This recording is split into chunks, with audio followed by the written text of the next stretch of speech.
Very good morning, friends. Today we are going to start with accounts of not-for-profit concerns. Okay, NPO भी बोलते हैं इसे, not for profit organisations. ये topic को short में क्या बोलते हैं? एनपीओ. ओके, तो कंफ्यूज नहीं होना है. NPO means not for profit organisation और accounts of not for profit concerns. तो ये क्या होता है? मतलब सर एनपीओ क्या होता है? अकाउंट्स तो बाद में देखेंगे. नॉट फॉर प्रॉफिट ऑर्गेनाइजेशंस क्या होते हैं सर? यही हमें पता नहीं है. फाइनल अकाउंट क्या सीखेंगे उनका, उनके अकाउंट्स क्या सीखें, आपको सब कुछ समझ जाएगा. आपको क्या करना है? नोटबुक में अभी मेरे साथ लिखना है. ओके, क्या लिखना है? पहले टॉपिक का नाम लिखो, accounts of not for profit concern. आपके बोर्ड के बुक के हिसाब से चैप्टर नंबर 2 है, accounts of not for profit concerns.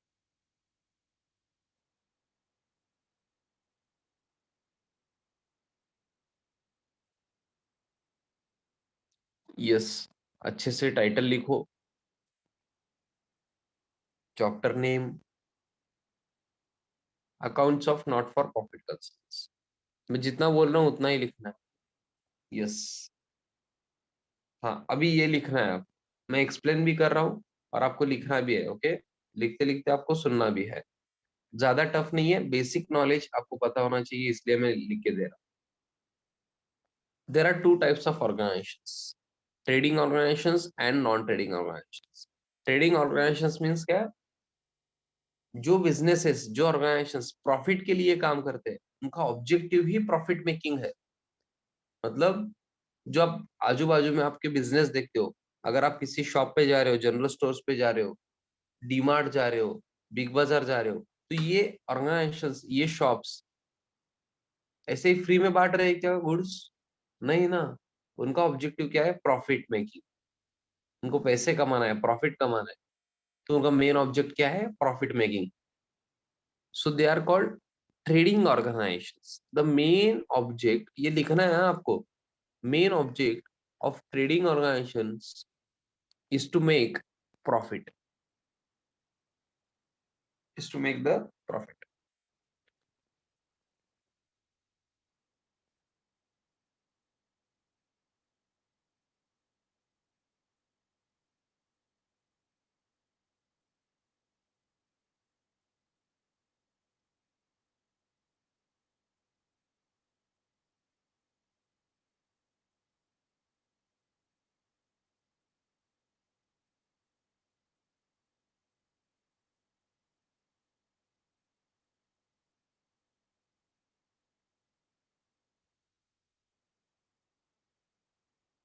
Yes.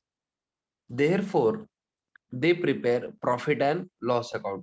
ये प्रॉफिट एंड लॉस अकाउंट मुझे कहीं तो देखे जैसा भी लग रहा है, सुने जैसा भी लग रहा है. आपको भी लग रहा है क्या? आपने सुना है profit and loss account?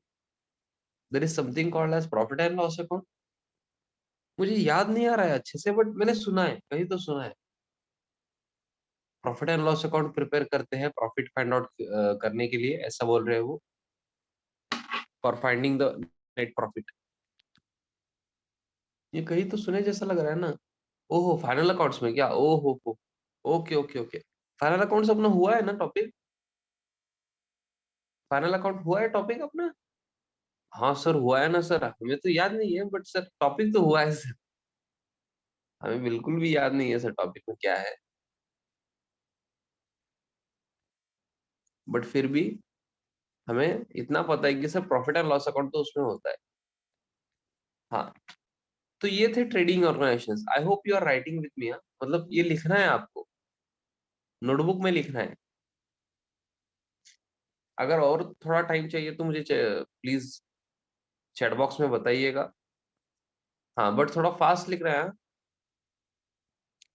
Non trading organisations, non trading organisations में इनका मेन ऑब्जेक्ट जो है वो प्रॉफिट मेकिंग नहीं है बच्चों. ये जो एक्टिविटीज कैरी करते हैं, ये प्रॉफिट के लिए नहीं करते हैं. जैसे क्लब, हॉस्पिटल, हॉस्पिटल देखो ना आप, हॉस्पिटल प्रॉफिट मेकिंग है क्या बच्चों? प्रॉफिट मेकिंग ऑर्गेनाइजेशन है क्या हॉस्पिटल?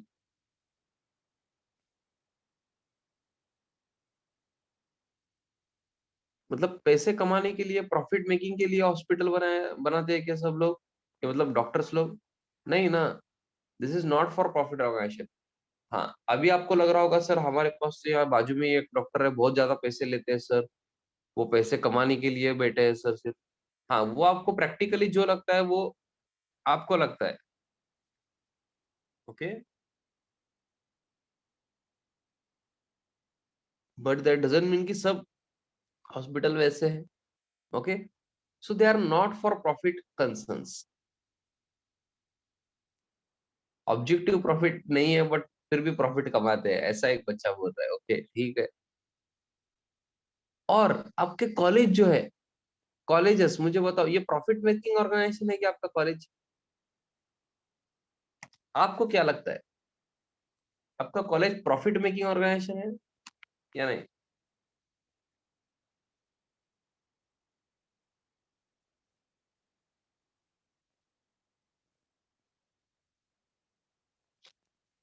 नहीं बच्चों, वेरी गुड।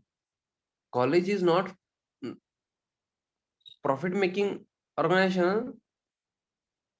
हाँ, वो कॉलेज जो है वो क्यों ओपन किया है? अरे बच्चों को पढ़ाना है उन्हें, दैट इज एजुकेशनल इंस्टीट्यूशन। बच्चों को एडमिशन देके एजुकेशन देना है उन्हें। स्पोर्ट्स क्लब भी आता है उसमें दिगंबर। स्पोर्ट्स क्लब भी आता है, नॉट फॉर प्रॉफिट ऑर्गेनाइजेशन में। स्पोर्ट्स क्लब में क्या होता है, या नॉर्मल क्लब भी, स्पोर्ट्स क्लब ही नहीं, नॉर्मल बाकी क्लब्स भी नॉट फॉर प्रॉफिट ऑर्गेनाइजेशंस होते हैं। ओके, उनका ऑब्जेक्टिव क्या है उस पर डिपेंड करता है कि वो ट्रेडिंग ऑर्गेनाइजेशन है या नॉन ट्रेडिंग ऑर्गेनाइजेशन। तो आपको क्या करना है, वो ऑब्जेक्टिव देख।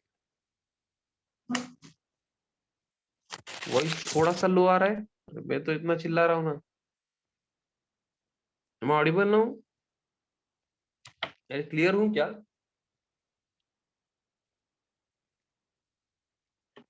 हाँ, ओके। हाँ, थोड़ा आपके तरफ से प्लीज चेक करो।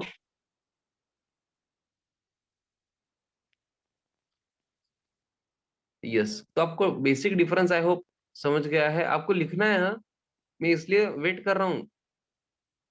These organizations do not carry activities for profit. The organizations are brought into existence with a view to to provide facility to its members. मतलब क्लब में वगैरह कैसे होता है, आप सब्सक्रिप्शन देते हो, पता है ना आपको? सपोज एक क्लब है, हाँ सोलापुर में कम है, बट पुणे मुंबई या बाकी जगह पे क्लब्स ज्यादा होते हैं। तो वहां पे आपको अगर मेंबर होना है तो सब्सक्रिप्शन देना पड़ता है। अब वो दे के आप क्या करते हो, या एडमिशन फीस वगैरह, आप क्लब के मेंबर बन जाते हो, तो मेंबर्स को वो सर्विस देते हैं।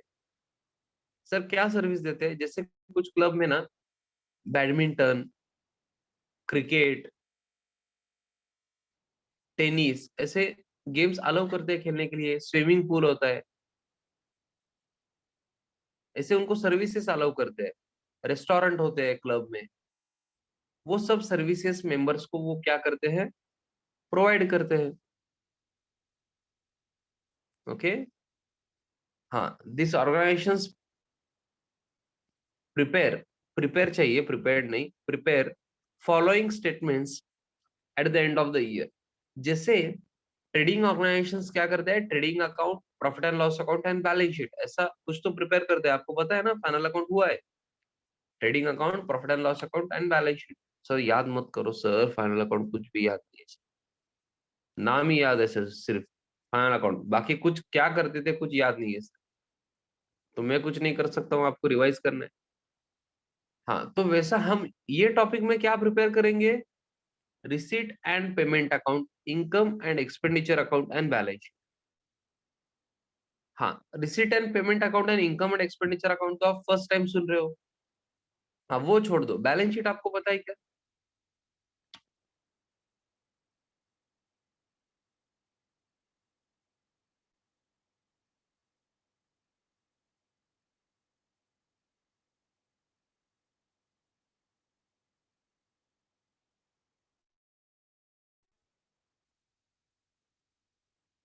Very good. बैलेंस शीट तो सबको पता है बिकॉज फाइनल अकाउंट हुआ है। फाइनल अकाउंट तो 11th में भी हुआ है। हाँ, कुछ बच्चों ने 11th में कुछ नहीं किया, वो बात अलग है, बट 12th में फिर से हुआ है। तो बैलेंस शीट सबको पता है। ओके, ऐसा अजम्पशन रहेगा। ओके, मैं वो एक्सप्लेन नहीं कर सकता। अब मैं इतना ही बताऊंगा, liabilities rupees rupees, assets rupees rupees, ऐसा फॉर्मेट होता है। यस, उसके बाद सर ये receipt and payment and income and expenditure भी बता दो ना सर। ये लो, रिसीट एंड पेमेंट, ये लिखना है आपको। अरे बच्चों, लिखना है आपको, इसलिए मैं थोड़ा सा स्लो जा रहा हूँ। अरे लिख रहे हो ना आप? स्क्रीनशॉट नहीं लेना है। अरे बच्चे, स्क्रीनशॉट नहीं लेना है, लिखना है नोटबुक में। नोटबुक में लिखना है। जो बच्चा ये नोटबुक में नहीं लिखेगा ना, वो 12th फेल होगा। हाँ, पक्का फेल होगा। ये लिखना है। ये इंपॉर्टेंट है बहुत ज्यादा। ओके, मैं बार बार नहीं दिखाने वाला हूँ। स्क्रीनशॉट लेके मोबाइल में अगर वो रहेगा तो उसका कोई फायदा नहीं होने वाला है। आपको लिखना है नोटबुक में। Now receipt and payment account. Sir ये क्या होता है? It is a summary of all cash and bank transactions. मतलब ये जस्ट लाइक कैशबुक ही है। आपको कैशबुक याद है क्या? अरे सर, कहाँ सर, ये फाइनल अकाउंट 12 का याद नहीं, आप कैशबुक जा रहे हो? कैशबुक तो 11th में। बहुत छोटे थे सर हम तो। टू कॉलम कैशबुक याद है क्या बच्चों? There is something called as two column cashbook.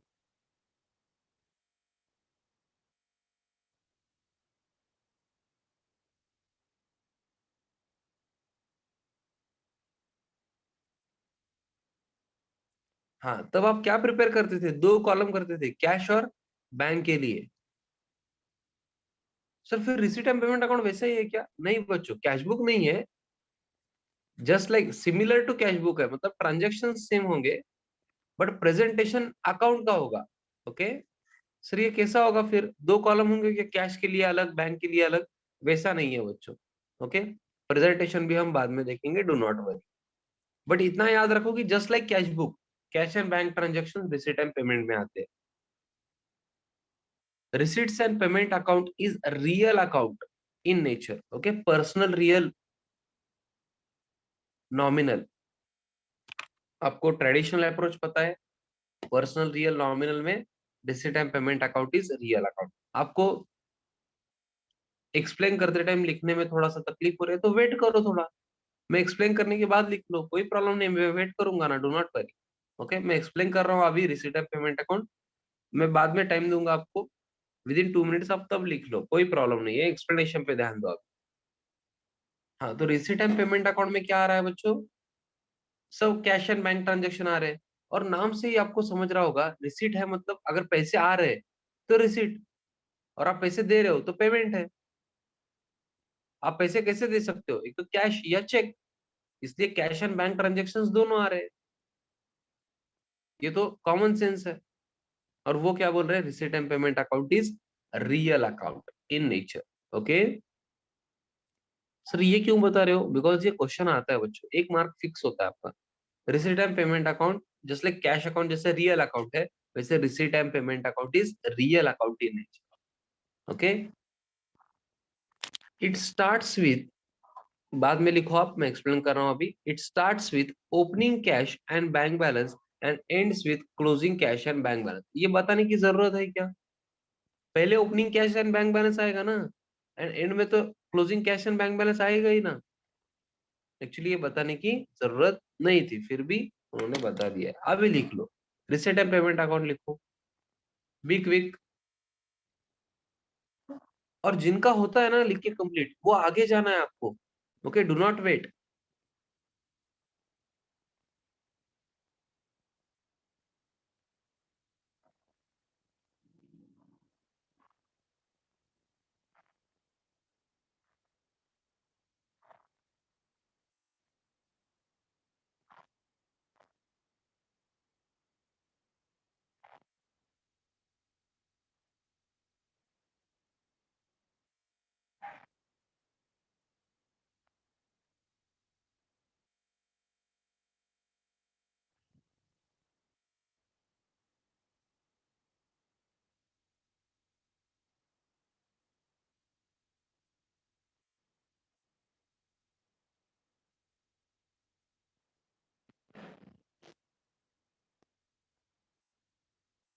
Yes, income and expenditure account is a nominal account in nature. ये नॉमिनल अकाउंट है because it is just like profit and loss account. अरे यार sir, ये क्या कर दिया आपने sir, हम तो बोल रहे थे कि प्रॉफिट एंड लॉस अकाउंट हमें नहीं चाहिए। तो इनकम एंड एक्सपेंडिचर सिर्फ नाम बदल गया है बच्चों। It is just like profit and loss account only. It takes the form of profit and loss account, means it is similar to profit and loss. Okay, nominal account important है, मतलब ये important है कि income and expenditure account is nominal account and receipt and payment account is real account. इसमें से एक question normally आता है फिल इन द ब्लैंक्स में वगैरह, तो एक मार्क आपका फिक्स हो गया है अगर आपने अच्छे से ध्यान दिया है और आप लिख रहे हो। चलो इनकम एंड एक्सपेंडिचर भी लिख लो। इनकम एंड एक्सपेंडिचर क्या है बच्चों, ये नॉमिनल अकाउंट है और it is just like profit and loss account. Profit and loss account I hope आपको पता है, डेबिट साइड में सब एक्सपेंसेस होते हैं, क्रेडिट साइड में इनकम। वैसा ही है income and expenditure account. Debit side में क्या होंगे, एक्सपेंडिचर होंगे, क्रेडिट साइड में income. That's it. So this is receipt and payment account, income and expenditure account. हाँ, इतना कंप्लीट होने के बाद मुझे चैट बॉक्स में बताना है बच्चों।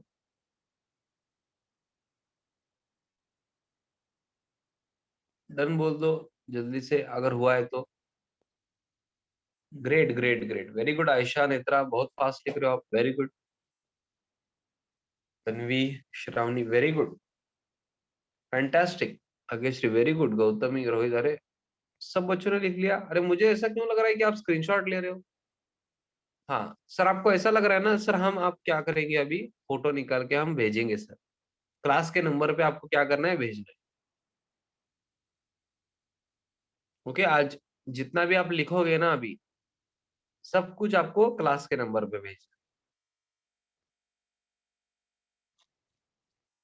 है। हाँ, अभी कुछ बच्चों को टेंशन आ गया, सर हम तो नहीं भेजने वाले सर, हम एक भी टेस्ट का सोल्यूशन नहीं भेजे हैं, हम कुछ भी नहीं भेजेंगे सर, क्या करना है कर लो सर। मैं क्या करूंगा बच्चों, मैं कुछ नहीं कर सकता हूँ, जो करोगे आप करोगे। सो this is income and expenditure account.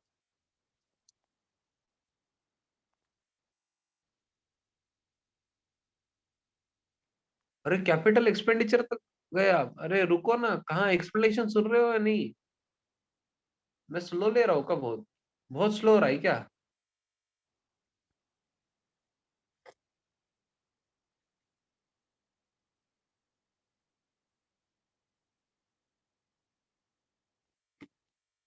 अरे सुनो ना यार, इतना भी क्या फास्ट लिख रहे हो। एनपीओ में सुनो ना, अब हमें क्या देखना है, रिसीट्स एंड पेमेंट्स देखना है। अब कुछ बच्चों को क्या टेंशन आया है बोल रहा हूँ हाँ मैं, सुनो क्या टेंशन आया है। Sir receipt and payment account, income and expenditure account and balance sheet, सभी हमको ही करना है क्या सर, मतलब एक सॉल्यूशन में 12 मार्क्स के लिए इतना सब कुछ करना है क्या सर। अरे नहीं बच्चे, रिसीट एंड पेमेंट अकाउंट ये क्वेश्चन में दिया होता है। Receipt and payment account normally question में दिया होता है, आपको income and expenditure and balance sheet करना है। हाँ, ये 12th की बात कर रहा हूँ हमें। सीए फाउंडेशन में थोड़ा सा अलग है, आपको वहां पे सिखाया जाएगा वो, बट 12th के लिए आपको रिसीट एंड पेमेंट अकाउंट दिया जाएगा, income and expenditure and balance sheet आपको करना है। ओके, तो जस्ट अ मिनट, रिसीट देखो अभी, आपको क्या करना है, रिसीट्स पता होने चाहिए। सर रिसीट्स पता होने चाहिए मतलब पता है ना सर, पैसे मिल गए तो रिसीट होता है। अरे वैसे नहीं बच्चे, receipts are divided into two parts, capital receipts and revenue receipt. पहले मैं यहाँ रेवेन्यू लिखूंगा, revenue receipt and capital receipt. आप भी ऐसे ही लिखो बच्चों। हाँ, अगर आपने डायरेक्टली सेंटेंस लिखा है तो कोई प्रॉब्लम नहीं है। हाँ, जिन्होंने अभी तक नहीं लिखा है आप क्या करो, रिसीट्स ऐसा करो, then two arrows, revenue receipt and capital receipt. हाँ, फिर इसके नीचे लिखो, हाँ, जिन्होंने ऑलरेडी सेंटेंस में लिखा है उनका कोई प्रॉब्लम नहीं है। इसके नीचे आप सेंटेंस में लिख सकते हो। रेवेन्यू रिसिट के नीचे रेवेन्यू रिसिट का इंफॉर्मेशन, कैपिटल रिसिट के नीचे कैपिटल रिसिट। अभी मैं एक्सप्लेन कर रहा हूँ, अभी मत लिखो, अभी सुनो, सिर्फ सुनो। रेवेन्यू रिसिट क्या होता है बच्चों? रेवेन्यू रिसिट जो रेगुलरली आपको रिसिट्स मिल रहे हैं, जैसे कॉलेज को रेगुलरली क्या रिसिट है? कॉलेज की फीस, मतलब एडमिशन फीस बच्चों की, उनके लिए रेवेन्यू रिसिट है, बिकॉज रेगुलरली एडमिशन होते रहते हैं कॉलेज में। समझ पा रहे हो क्या? जो रिकरिंगली रिसीट्स होते हैं, मतलब एडमिशंस रेगुलरली होते हैं, तो कॉलेज को फीस भी मिल रहे हैं। ऐसा नहीं है कि 2 महीने में एक ही एडमिशन हो रहा है, 4 महीने में एक ही एडमिशन हो रहा है, ऐसा नहीं होता है। तो उनके लिए वो रेवेन्यू रिसीट है। हॉस्पिटल के लिए हॉस्पिटल के लिए क्या है? रेवेन्यू रिसीट है बच्चों। रेगुलरली क्या मिलता है हॉस्पिटल को? जो पेशेंट पेशेंट आते हैं वो पैसे भर के जाते हैं ना, जो भी चार्जेस होते हैं हॉस्पिटल के, वो उनके लिए रेवेन्यू रिसीट है। जैसे क्लब क्लब में क्या होता है? सब्सक्रिप्शन मिलता है। ये टॉपिक में सब्सक्रिप्शन बहुत ज्यादा इंपॉर्टेंट आइटम है। Subscription one of the most important item in this topic. ये टॉपिक अगर अगर आपको समझना है ना, तो सब्सक्रिप्शन आना ही चाहिए, ये याद रखो। सब्सक्रिप्शन मतलब क्या होता है? ये आपको वो नेटफ्लिक्स अमेजोन वाला सब्सक्रिप्शन है वो नहीं है, वो सब्सक्रिप्शन अलग होता है। हाँ, मीनिंग आप क्या कर सकते हो, सिमिलर ही है मीनिंग। जैसे आप नेटफ्लिक्स का सब्सक्रिप्शन लेते हो, तो आपको क्या मिलता है? नेटफ्लिक्स के सर्विसेज मिलते हैं, करेक्ट है क्या? अरे बच्चे सुनना, अगर आप नेटफ्लिक्स का सब्सक्रिप्शन लेते हो, तो आपको क्या मिलता है? आपको नेटफ्लिक्स से सर्विसेज मिलते हैं, मतलब जो भी उनका कंटेंट है वो आप देख सकते हो। ये आपको पता है ना, नेटफ्लिक्स, अमेजॉन प्राइम, और क्या होता है बच्चों? आप ही बताओ, मुझे ज्यादा पता नहीं है। कि प्राइस लिखा मैंने, अमेजॉन प्राइम है ना वो। अरे ये पता है या नहीं आपको? अमेजॉन प्राइम और क्या होता है? हॉटस्टार, और क्या है? हाँ, वो डिज्नी हॉटस्टार जो भी है। और क्या होता है?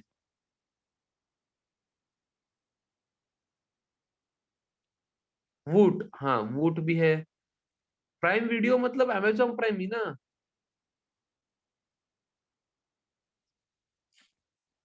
अमेजॉन प्राइम, प्राइम वीडियो, ठीक है ना? हाँ, कोई प्रॉब्लम नहीं है। ओके।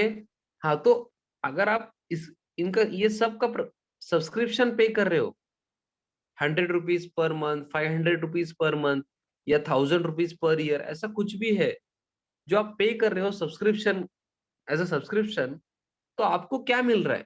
आपको मिल रहा है कंटेंट, उनसे सर्विस मिल रहा है। ऐसे ही ऐसे ही क्या होता है, अगर आप फिजिकली, यहाँ पे बहुत क्लब होते हैं, सोलापुर में है कुछ क्लब, वैसे पुणे मुंबई बहुत, मतलब हर सिटी में क्लब्स होते हैं। अगर आप सब्सक्रिप्शन पे कर रहे हो उनका, तो आपको क्या मिलता है? आपको सर्विसेज मिलते हैं। तो ये सब्सक्रिप्शन, तो आप बोलोगे सर हम तो पे कर रहे हैं, अरे आपका नहीं चल रहा है, नॉट फॉर प्रॉफिट ऑर्गेनाइजेशन का चल रहा है ये, फाइनल अकाउंट्स या फाइनेंशियल स्टेटमेंट्स। तो उनके लिए तो रिसीट है ना, रेगुलरली मेंबर्स आते रहेंगे, सब्सक्रिप्शन पे करते रहेंगे, उनके लिए रेवेन्यू रिसीट है। वैसे ही कमीशन, डिस्काउंट, ये एग्जांपल यहाँ पे उन्होंने दिया है। ये भी लिख लो चलो, रेवेन्यू रिसीट के नीचे लिख लो।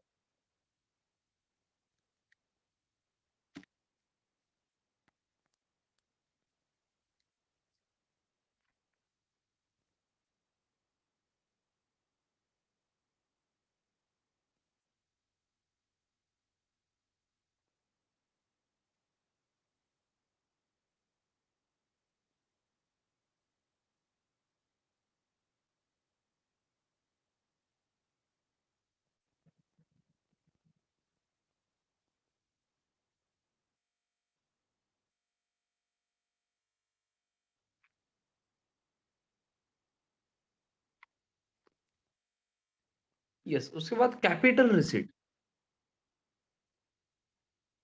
सर ये कैपिटल रिसीट क्या होता है? कैपिटल रिसीट का एग्जांपल बोलता हूं मैं, आपको समझ जाएगा। जैसे आप सपोज लोन ले रहे हो, क्या कर रहे हो आप? बैंक से आप लोन ले रहे हो। मुझे बताओ, बैंक से आप लोन रेगुलरली लेते हो क्या?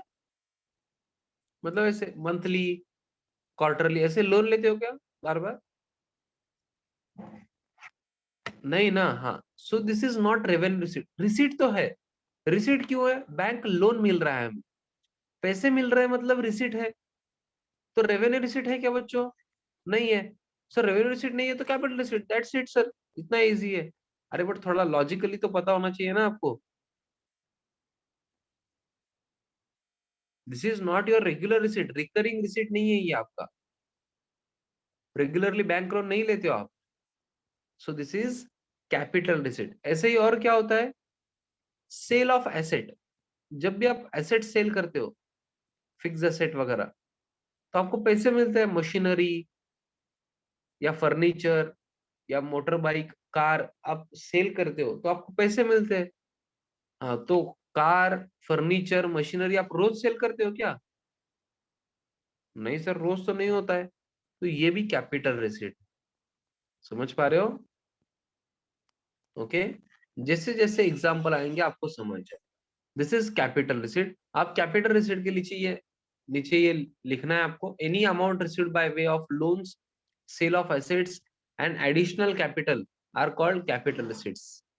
ओके, मतलब ये प्रोपराइटर के एंगल से अगर आप सोचोगे तो एडिशनल कैपिटल आता है ना। कैपिटल कभी कभी भी ला सकता है प्रोपराइटर वगैरह, तो वो भी कैपिटल रिसीट है, ये बोल रहा है। हाँ, बट ये टॉपिक में एडिशनल कैपिटल नॉर्मली नहीं देते हैं वो। लोन वगैरह होता है, सेल ऑफ एसेट वगैरह होता है। सर ये क्यों सिखा रहे हो आप revenue receipt and capital receipt? अरे इसके बेसिस पे तो पूरा टॉपिक है।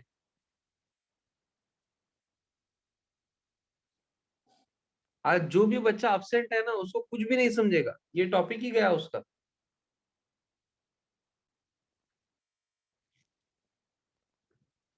This is basic, basics of not for profit organisation. Okay, तो ये हो गया रिसीट का। ये हो गया है ना आपका? आई hope you have completed the same. अभी आओ पेमेंट पे। अगर आप पेमेंट कर रहे हो तो ये भी हम क्या करेंगे, अब दो पार्ट्स में डिवाइड करेंगे। रेवेन्यू एक्सपेंडिचर या कैपिटल एक्सपेंडिचर। अभी आपको रिसीट का अगर समझाए तो ये भी बहुत इजी लगेगा। रेवेन्यू एक्सपेंडिचर मतलब रिकरिंगली जो एक्सपेंडिचर होते हैं, मंथली, डेली आप खर्चा करते हो, वो सब रेवेन्यू एक्सपेंडिचर में आएगा। और बाकी कैपिटल एक्सपेंडिचर मतलब जो आप रिकरिंगली नहीं करते हो एक्सपेंस, या मंथली, डेली आपका एक्सपेंस नहीं होता है, वो कैपिटल एक्सपेंडिचर है। सर एग्जांपल बताओ ना। रेवेन्यू एक्सपेंडिचर में आप बोल सकते हो सैलरी, वेजेस। ये नॉर्मल एग्जांपल ले रहा हूं मैं, अगर नॉट फॉर प्रॉफिट कंसर्न का सोचो तो वो भी एग्जांपल्स आते हैं, आपको टॉपिक में समझ जाएगा। ये मैं जनरल एग्जांपल्स दे रहा हूँ आपको रेवेन्यू एक्सपेंस के, जो आपको पता है already. Salary, wages, printing and stationery, ये तो रेगुलरली आप खर्चा करते रहते हो। This is revenue expenditure. Sir फिर कैपिटल एक्सपेंडिचर क्या होता है? आप जब भी एसेट परचेस करते हो ना, फर्नीचर, कार, ये तो रेगुलरली परचेस नहीं करते हो, so that is capital expenditure.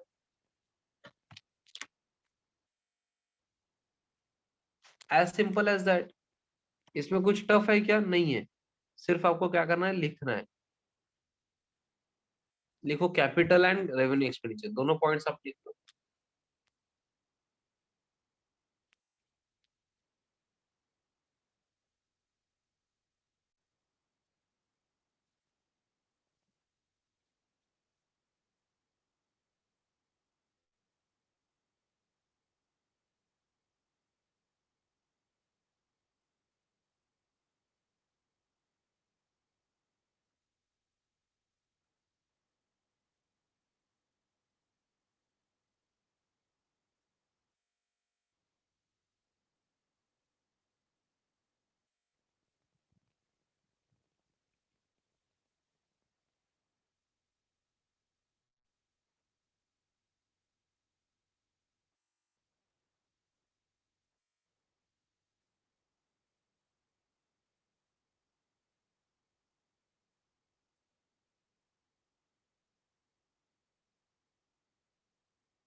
Yes, revenue expenditure में उन्होंने क्या लिखा है, it is that expenditure which is necessary for maintenance of earning capacity.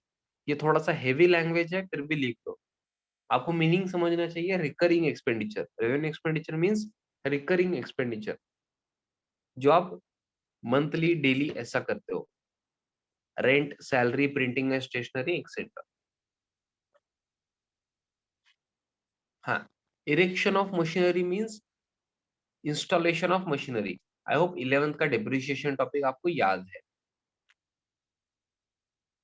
Sir ऐसा जब भी आप बोलते हैं ना सर ये याद है वो याद है, बहुत ज्यादा टेंशन आता है सर, क्या बोलूं आप। एक तो आप ऐसे ही बोल देते हो सर ये याद है वो याद है, ये हुआ है 11th में, हुआ है 12th में हुआ है। सर हमको पता है सर, हमको कितना याद है, आपको क्या बताए सर। इतना प्रेशर है सर, आपको एक सब्जेक्ट दिखता है अकाउंट, हमें 6 सब्जेक्ट है सर। सब सब्जेक्ट करना पड़ता है, क्लास करना पड़ता है, कॉलेज करना पड़ता है, उसके बाद पबजी खेलना होता है, फिर फेसबुक इंस्टाग्राम होता है सर।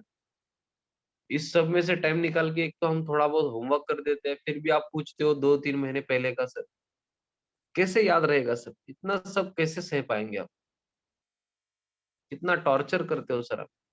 और ऐसे ही 4 दिन टेस्ट लेके लेते हो सर डायरेक्टली।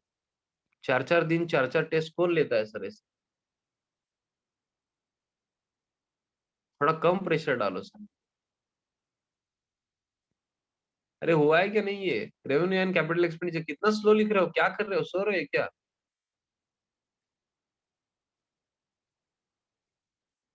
अरे बच्चे हुआ है ना। हाँ, तो ये था रिसीट्स एंड पेमेंट्स का बाइफरकेशन। अभी और एक आइटम है कैपिटल फंड, जिससे आप फाइनल अकाउंट में आप कैपिटल देखा था हमने। सर ये फिर याद कर रहे हो सर आप, फाइनल अकाउंट में मत जाओ सर प्लीज, ये टॉपिक का इस टॉपिक में बोलो सर, बाकी कुछ मत बताओ।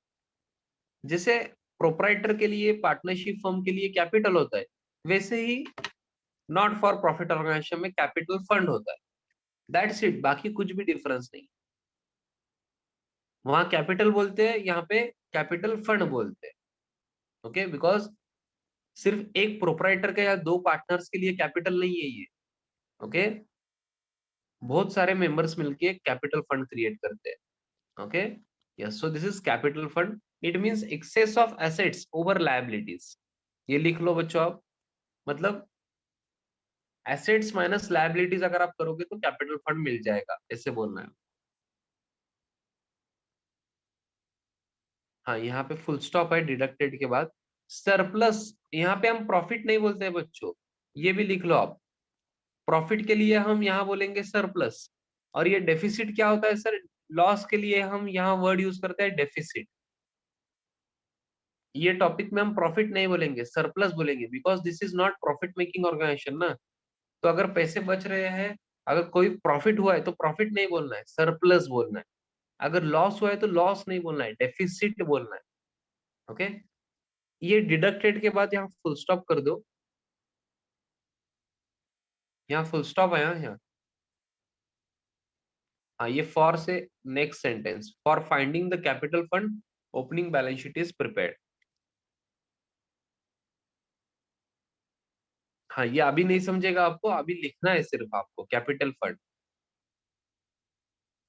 प्रॉफिट के लिए सरप्लस वर्ड है और लॉस के लिए डेफिसिट। अभी ये टॉपिक में प्रॉफिट लॉस ऐसे नहीं बात करना है, कैसे बात करना है sir, surplus and deficit.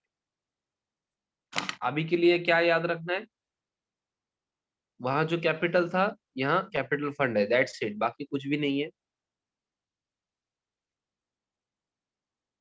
Yes, अगर लिख के हुआ है तो क्या करना है, फोटो आपको क्लास के नंबर पे अभी भेजना है, ओके, बाद में नहीं। नाउ ओनली, मैं अभी चेक करूंगा। ओके, फोटो क्लिक करो और क्लास के नंबर पे भेज दो। ओके, हैंडराइटिंग प्रेजेंटेशन अच्छा होना चाहिए आपका, मैं चेक करूंगा वो। ओके, सो आज के लिए इतना ही, चलो बाय करो बच्चों।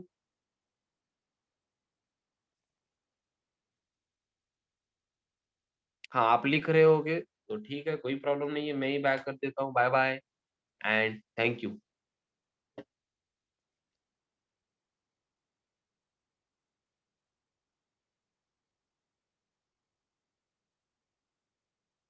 Yes, bye bye and thank you.